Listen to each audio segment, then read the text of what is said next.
It can't happen here, but it did last year.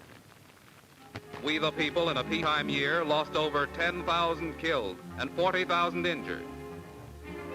We the people in a peacetime year lost thousands and thousands of homes, schools, hospitals, factories, and churches. Losses the nation can replace only at tremendous cost. In peacetime, we the people on thousands of our farms lost buildings, equipment, and harvests. Harvests which are sorely needed to feed the hungry all over the world. And finally, we the people lost 31 million acres of timber. Timber that would cover the whole of New York State. Timber enough to build 140,000 desperately needed homes. It's a tragic story. A story that often begins like this.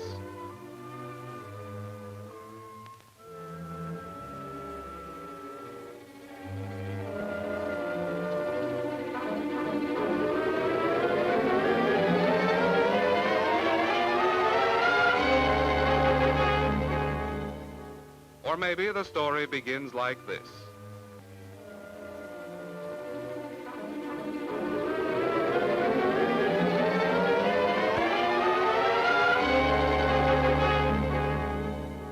Or again, the story begins like this.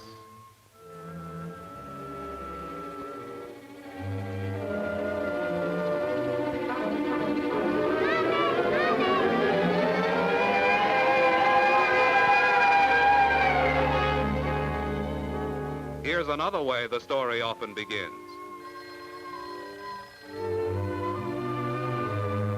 Hello. Hello, Virginia.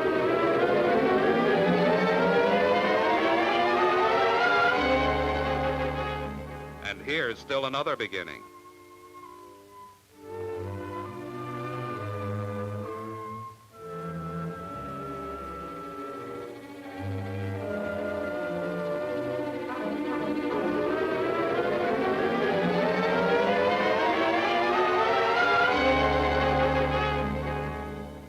And here's one more beginning.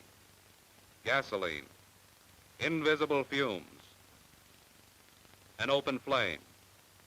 The danger? Well, watch this experiment. You don't see any vapors, but they're there all right. A powerful light reveals their shadow on a white wall.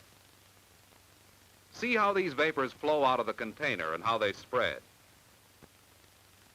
Fumes of gasoline, benzene, and naphtha, when they mix with air, are a powerful explosive. And when they reach an open flame,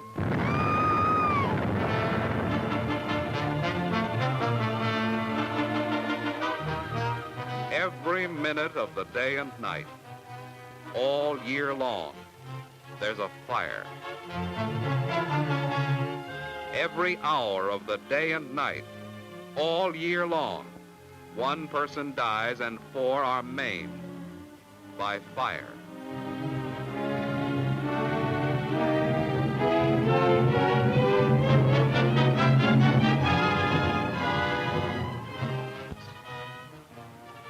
And 50,000 killed and injured. Crimes of carelessness.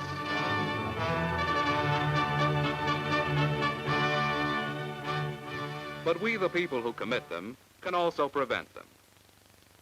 Don't put out cigarettes in waste baskets. Have ashtrays, or better yet, smoking stands. A lot of them, and use them. You can smoke in your car. It's safe. But don't throw the butt out the window and destroy another 500,000 acres of forests.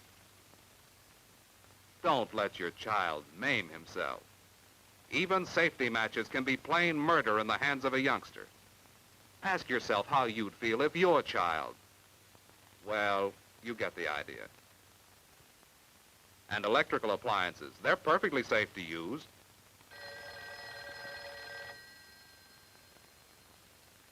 But you do have to turn them off when you leave. Now about those signs, no smoking. There's only one reason for them. To protect your life and the lives of others who work with you. If you can't take your things to the cleaners, only cleaning fluids approved by the underwriters' laboratories. They don't explode. Safety rules, after all, are just common sense. Unless you're a skilled electrician, don't attempt your own repairs. You're asking for trouble. Defective cords and plugs. Makeshift wires. And extension cords under carpets and rugs are bad fire hazards. You're asking for trouble, too, when you let rubbish pile up in the basement, in closets, or in the attic. Junk burns too easily. And electric lights are a lot safer to see by than candles or any other open flame. Another common sense rule is to have your heating plant put in good condition at least once a year before the heating season begins. Oil burners, stokers, furnaces, stoves, and pipes that don't work right cause a lot of fires every year. And that fireplace you like so well. It'll keep the sparks from popping out and setting carpets and clothing afire. And don't smoke in bed. You went to bed because you were tired, so you'll probably fall asleep. Too many people have gone to sleep forever by smoking in bed. Stopping fires is a matter of following simple rules, but observing them would avoid 3 fires out of 4. You can be sure that the men whose job it is to protect your life and property will welcome your cooperation. You're protected by expert fire departments, by well-trained men, always ready on a moment's notice to come to your aid.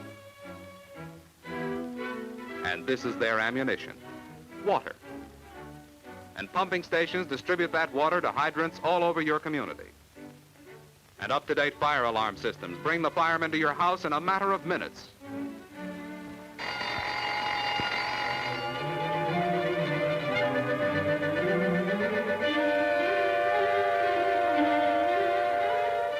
But the efficiency of all these services depends on you reporting the fire promptly.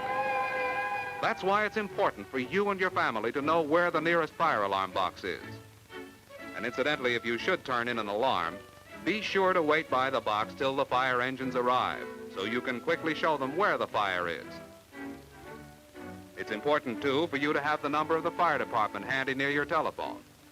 Of course, in many communities, you need only call the operator. Half the battle would be won if small blazes could be checked before they become disasters of death and destruction. When will this appalling rate of death and destruction come to an end? That is the challenge. A challenge to every man, woman, and child in the United States. How will you meet this challenge?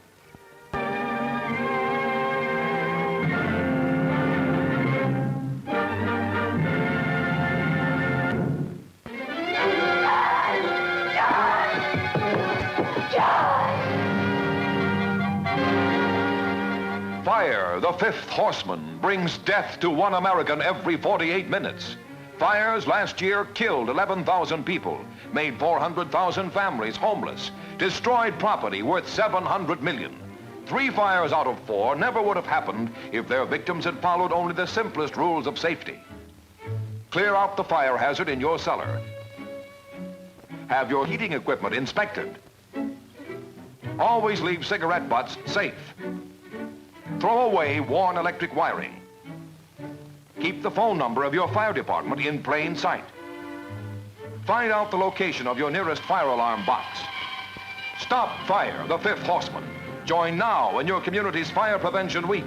Prevent fires, save lives.